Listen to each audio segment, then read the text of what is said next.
ఒక 40 days ఉంచుకుంటాను, దేవుని రుచి చూపిస్తాను.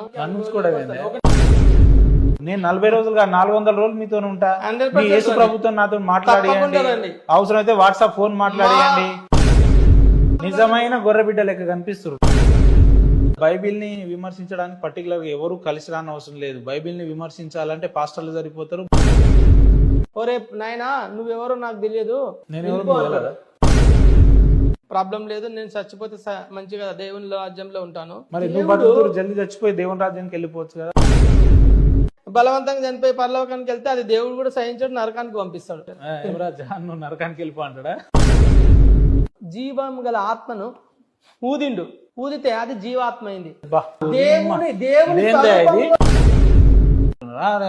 చదవండి ఇంకా అందులో బైబిల్లో ఉన్న ఆణిముత్యాలన్నీ బయటికి తీయండి. ఒక్క ఆణిముత్యం చాలు మొత్తంలో. మీరు స్వాతిముత్యం అండి. ఒక పాట పాడి